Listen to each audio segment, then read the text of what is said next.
Hi everybody, this is the Comic Book Cut, the amazing, spectacular, terrific, the great one, the People's Champion. Your host, and welcome back to the Comic Book Cut, and hopefully you like this video. And hit that subscribe button. As we can see here, we're going to talk about one of the really toxic, politically nuts, Ron Marz, writer. He's writing for Marvel Comics, and he's written for everybody, really. He's most famous for putting the girlfriend of Kyle Rayner in the refrigerator. It's funny, the most toxic individuals do the worst things, and but interestingly enough, ironically enough, but here's from the headline from Phantom Pulse. Marvel Comics writer Ron Marz calls ICE agents racist rent-a-cops. These people are crazy. And as crazy as some of these people are online, there's nothing worse than one of these comic book creators. Oh my God. Especially from the industry. They are all nuts. Every single one of them. Every single one of them. Marvel Comics writer Ron Marz described ICE agents as racist rent-a-cops. Marz recently wrote Silver Surfer Rebirth Legacy at Marvel Comics. Took to BlueSky where he stated, "They're not professionals, they're racist rent-a-cops. Only a matter of time before one of these Paul Blarts panics and shoots someone dead in the street. He's nuts." This guy is absolutely crazy. I mean, really. Additionally, Marz boosted a conspiracy theory claiming that Minnesota Democrat was assassinated by right-wing religious extremists pretending to be a police officer. Well, that's not true.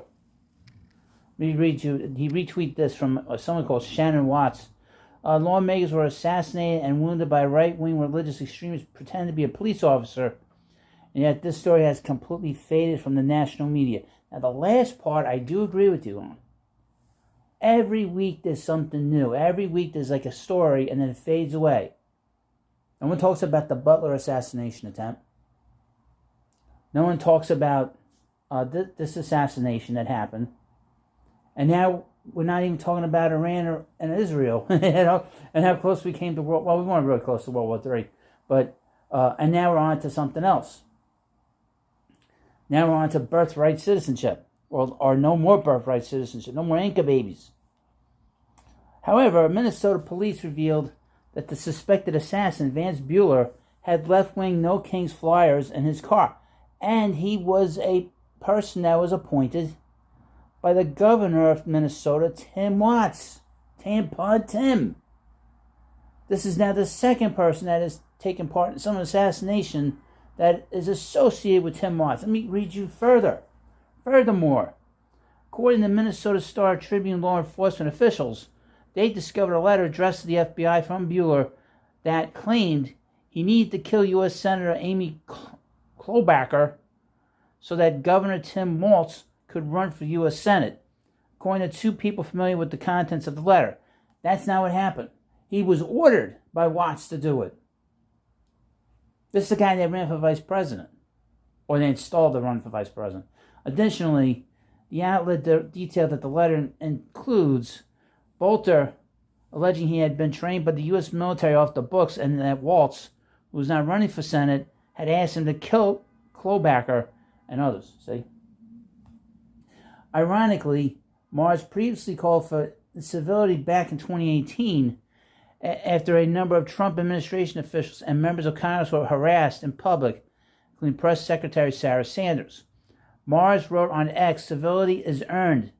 If you're complicit with an administration that lies, cheats, self-deals, discriminates, in all respects, burns down what have always been American ideals, accept no civility, accept no peace." I mean, when it comes right down to it, the problem in the country right now, is that you have one side that is being defensive, and been defensive for a long time, until the last few years. And now we have this other side that is constantly badgering people that just want to get on with their lives. They just want to have a nice life.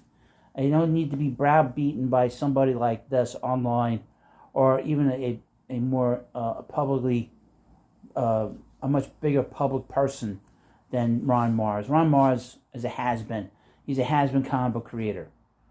He hasn't done anything in 30 years of any note. It's a shame. He was not a bad writer, but he has been, you know. But we don't need to be browbeaten by these people, and we haven't. That's why the comic book industry is in complete total shambles. There is no industry. It's all corporate nonsense. Garbage in, garbage out. That's why nothing matters. With these people, the past never matters. That's why characters like Peter Parker don't have any kind of life on paper. There's nothing there. And obviously Ron Marz is one of these people that can't handle the fact that people reject this nonsense, and they try to let people they want people to feel bad about thinking about how they don't want government in their lives. They don't want them in their lives. I don't care what he does behind closed doors. Okay? And all the rest of these goofballs. Okay? As long as it doesn't intrude upon my freedom and it doesn't intrude upon anybody else's freedom. They don't understand that. Okay? They want to dictate to you what they want you to do in your life, and if not, you're a racist, homophobe, all these sexist, all these horrible things. And you know, if you're watching this video, you know you're none of those things. And I know I'm certainly not, believe me. But they want to browbeat everybody, and it's gotten to a point where people are getting killed. And the fact that he lied, and he's in his own little bubble. Okay? He clearly lied, and this woman that he retweeted or reposted lied about this guy that shot those state senators in Minnesota, because he's part of the group. He's part of the whole thing with Tim Walz. He was friendly with Tim Walz, and Tim Walz is crazy anyway. But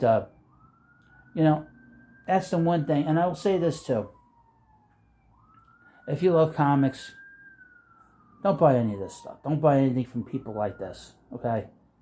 The best way you can hurt them, and I've said this for many years, is don't buy their work. I haven't bought his work in decades, Try to support independent people that are outside the system. Because at the end of the day, it's going to be them that are going to change everything. And eventually some of these characters are going to go in the public domain. Soon Superman's going to be in the public domain. Batman's going to be in the public domain. So if you want to write Superman and write Batman and draw that stuff, you can soon. And then you just wait till Spider-Man is in the... Well, it's going to be a long time for Spider-Man, but I'm just saying, you don't have to take this. And you can just ignore this. Just ignore a guy like this. But it is interesting that they're still complaining about the same shit.